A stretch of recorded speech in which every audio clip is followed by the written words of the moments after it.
Oke, jadi ketemu lagi ya. Jadi sambil menunggu akuarium selesai proses, ini lagi proses perakitan. Saya mau bahas soal garam sintetis. Jadi sangat penting ya kalau baru mau mulai akuarium laut, itu kita perlu memilih kebutuhan untuk akuarium kita ya. Jadi ada dua pilihan. Yang pertama kita pakai air laut murni atau biasa disebut natural salt water atau NSW. Dan yang kedua pakai ASW atau artificial salt water. Itu garam buatan yang nanti dilarutkan dengan air tawar. Itu nanti akan menghasilkan air laut buatan. Kandungannya hampir mirip, tetapi masing-masing punya kelebihan dan kekurangan. Jadi di sini kita mau bahas soal kelebihan dan kekurangannya antara NSW dan ASW.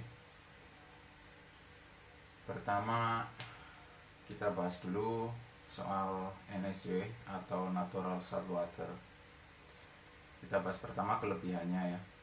Untuk kelebihannya dari NSW itu, pertama dia bisa langsung pakai. Jadi ketika kita beli atau kita ambil dari laut, itu bisa langsung kita masukkan ke akuarium. Tentunya kalau mau ngambil di laut harus pilih daerah yang bersih ya, karena beberapa laut banyak sampah, itu kemungkinan tercemarnya lebih tinggi. Kelebihan pertama ya, bisa langsung pakai. Yang kedua, harganya lebih murah. Apalagi kalau tempat kalian dekat laut, itu tinggal ambil pakai gayung atau pakai jerigen udah bisa, nggak perlu keluarin biaya, paling cuma bensin bolak-balik. Kemudian juga yang di gunung pun juga sama ya. Kalau dibandingkan dengan artificial salt water, air laut natural itu lebih murah harganya, karena per liter itu di tempat saya ya, khususnya di daerah saya itu di pegunungan, harga air laut itu per liter sekitar 700 sampai 800 rupiah per liter. Jadi kalau 1 galon 20 liter itu sekitar 14.000.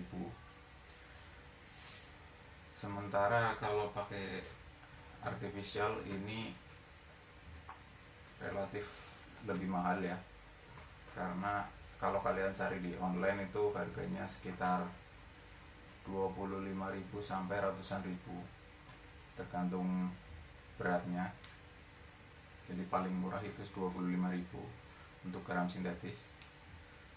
Jadi kalau dibandingkan dengan air laut biasa jelas lebih murah. Kemudian yang ketiga, kandungan di air laut murni itu lebih komplit, karena di dalam air laut yang kita ambil langsung dari laut itu udah ada bakterinya jelas, kemudian nutrisinya udah ya selayaknya air laut ya. Kemudian mikroorganisme lainnya juga sudah ada di situ. Jadi untuk cycling itu, penambahan bakteri starter dan lain-lain itu opsional. Kalau buat saya itu opsional, karena di dalam air laut murni itu sudah ada semuanya. Jadi tinggal kita cycling, kemudian treatmentnya untuk menyesuaikan kandungannya sesuai standar. Misalnya kalau kita ambil di laut, kita cek kadar kalsiumnya ternyata lebih rendah daripada standar, kemudian magnesium juga lebih rendah, atau kadar garamnya juga rendah, itu tinggal kita sesuaikan. Tapi untuk urusan mikroorganisme, bakteri, nutrisi dan lain-lain sudah ada di dalamnya komplit. Jadi tinggal kita cycling dan memperbaiki parameter yang belum sesuai, itu lebih mudah ya. Kemudian mungkin kelebihannya cuma itu ya, ada 3 kelebihan. Dan kekurangannya ini lumayan banyak. Pertama yang jelas repot ya. Walaupun tinggal pakai, kita ambil terus langsung pakai, tapi yang jelas lebih repot karena kita perlu bawa barang jerigen yang banyak. Apalagi kalau ukuran akuarium kita itu lebih besar, yang jelas kita perlu minimal toren atau kendaraan yang bisa ngangkut toren, paling nggak harus nyewa. Itu lumayan ribet walaupun dekat ya, apalagi kalau yang jauh itu mungkin lebih ribet lagi. Mungkin ada opsi bisa diantar sama penjual, tapi itu jelas butuh biaya lebih. Jadi itu kekurangan yang pertama, agak repot ya kalau akuarium kita ukurannya besar, apalagi kalau kita jauh dari laut, itu sedikit repot. Kalau ASW ini kan misal 10 kilo pun bisa kita bawa pakai motor, jadi tinggal dilarutkan dengan air di rumah, udah bisa dipakai. Tapi bukan berarti nggak ada kekurangan ya, artificial saltwater pun banyak kekurangan juga. Kemudian untuk NSW kita lanjut. Yang pertama tadi repot, yang kedua kandungan terlalu komplit ya, karena saking komplitnya jadi yang namanya parasit dan lain-lain itu juga ikut terbawa. Jadi makanya natural saltwater itu walaupun komplit, kandungannya komplit, tapi karena terlalu komplit itu jadi banyak parasit dan bakteri mikroorganisme yang tidak diperlukan pun ikut terbawa, termasuk alga. Tapi memang untuk alga ini kan karena proses cycling juga butuh alga juga ya sebagai patokan. Jadi kalau pakai natural saltwater biasanya lebih cepat juga. Ya ada plus minusnya ya. Kemudian ketiga, kadar nutrisi dan kualitas air itu bisa berbeda tergantung daerah. Nah ini yang unik.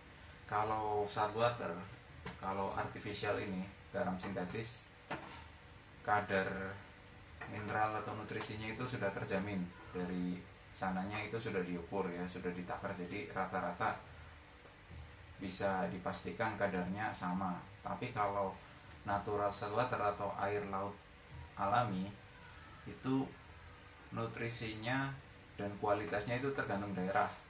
Contohnya di tempat saya itu kan daerah Nusa Kambangan, daerah situ airnya bisa terbilang bagus. Tetapi kalau ke timur sedikit, daerah PLTU dan kesana lagi itu airnya lebih keruh. Jadi air di sebelah sana, di sebelah timur itu lebih jelek karena pertama ada tentunya ada limbah-limbah, kemudian banyak sungai juga, itu biasanya banyak sampah terbawa, terus sungainya juga keruh, itu mempengaruhi air laut di sekitar pantai juga.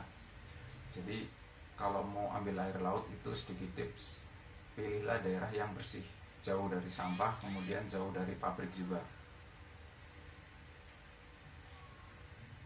Dan satu lagi, kalau misal mau ambil air laut secara langsung itu biasanya di musim hujan seperti ini kadar garamnya lebih rendah karena debit air sungai lebih tinggi, jadi suplai air tawar ke laut itu lebih tinggi, makanya kadar garamnya cenderung turun. Biasanya untuk kadar garam terbaik itu waktu peralihan musim, jadi ketika hujannya nggak terlalu sering ataupun nggak terlalu jarang, jadi hujannya biasanya 1 minggu sekali atau beberapa hari sekali, itu biasanya kadar garamnya lumayan bagus. Kemudian nutrisinya juga sedang bagus karena limbah-limbah dari sungai itu nggak terlalu banyak. Jadi kalau bisa, kalau mau cycling ya, kalau mau menunggu ya menunggu, kalau enggak ya silahkan pakai artificial saltwater yang nggak perlu repot-repot nunggu kandungan air lautnya bagus. Atau kalau mau pergi ke tengah laut itu biasanya lebih bagus kualitasnya. Kemudian yang keempat, kekurangan yang keempat itu air laut murni nggak bisa disimpan dalam jangka waktu lama karena jelas di dalamnya kandungannya sudah komplit, makanya kalau disimpan terlalu lama itu kandungan nutrisinya juga diserap oleh mikroorganisme di dalamnya. Contohnya kalsium, magnesium, kemudian alkalinity, yang jelas mikroorganisme dan alga di dalamnya itu yang jelas menyerap kandungan nutrisi yang ada di air laut murni. Jadi kalau disimpan dalam jangka waktu lama itu biasanya kandungannya sudah berubah ya. Apalagi kalau menyimpannya nggak benar, itu alganya sudah jelas tumbuh, kemudian bahkan bisa belum bakteri dan lain-lain. Itu masalahnya malah jadi bukannya nanti ketika dipakai jadi tambah bagus, tapi malah tambah rusak karena kualitas air yang disimpan lama itu jelas menurun. Mungkin itu kelebihan dan kekurangan natural saltwater. Jadi yang pertama, kita ulangi ya, yang pertama langsung pakai untuk kelebihannya, kemudian harganya lebih murah.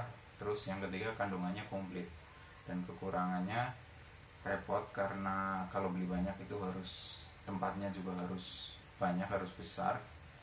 Kemudian kedua, kandungannya terlalu komplit ya, karena saking komplitnya jadi parasit-parasit pun ikut terbawa. Kemudian yang ketiga, kadar nutrisi dan kualitas air bisa berbeda tergantung daerah, tergantung tempatnya kita ngambil, entah itu tempat yang banyak sampah atau tempat yang banyak koral, itu berbeda kandungannya, dan tergantung musim juga. Kemudian yang keempat, tidak bisa disimpan dalam waktu lama. Jadi itu kelebihan dan kekurangan natural salt water. Nah, kita kemudian masuk ke artificial salt water. Untuk artificial salt water ini, pertama kelebihannya, yang pertama lebih gampang ya. Jadi kalau tadi natural salt water bisa langsung pakai, tetapi untuk bawanya itu lebih sulit.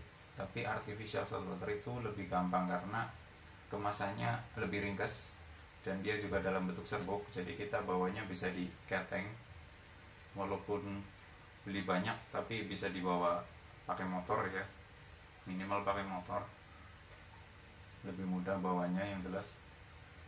Kemudian kelebihan yang kedua, itu lebih terjamin secara kualitasnya, karena selain kadar nutrisinya sudah terukur, itu yang jelas garam yang dipakai itu garam yang kualitas terbaik. Jadi kalau pakai garam krosok biasa itu kan biasanya banyak kandungan logam juga ya, belum lagi kotor, ketika dilarutkan juga warnanya coklat, agak keruh gitu, karena biasanya garam krosok biasa itu kan tidak melalui proses yang lebih istilahnya penyaringan yang lebih baik ya, untuk menghasilkan garam yang lebih baik. Kemudian kelebihan yang ketiga, itu bisa disimpan dalam jangka waktu panjang, jadi bisa dipakai kapan saja. Misalnya ini contohnya ini ya, ini ada dari Master Laut, ini saya nggak di endorse ya, ada garam dari Master Laut. Ini dalam satu kemasan ini bisa dipakai buat 1 galon. Jadi kalau misal saya mau pakai buat akuarium saya yang nano, itu butuhnya sekitar 80 liter. 80 liter berarti butuh 4 galon. Berarti cuma butuh 4 kemasan ini aja. Ini bisa kita beli jauh pun bawanya bisa gampang ya. Tapi ada tapinya, nanti kita bahas kekurangannya ya. Kemudian yang keempat, bebas cemaran ya. Seperti yang saya beritahu tadi, prosesnya itu panjang dan yang jelas lebih lebih complicated daripada pengolahan garam krosok, karena sudah ditambahkan beberapa nutrisi yang dibutuhkan di akuarium laut seperti kalsium, magnesium. Jadi bebas cemaran, termasuk ya tadi ya kualitasnya sudah terjamin, jadi nggak perlu takut kandungan air lautnya bakal jelek. Tapi bukan berarti tanpa kekurangan ya, karena artificial pun juga dia kan buatan, jadi yang pasti banyak kekurangannya ya. Kekurangan yang pertama itu jelas harga. Dari harga udah jelas kelihatan lebih mahal ya. Biasanya walaupun beli air laut murni itu susah bawanya, tapi untuk ongkos antarnya itu biasanya masih tetap lebih murah daripada kita beli artificial atau garam sintetis.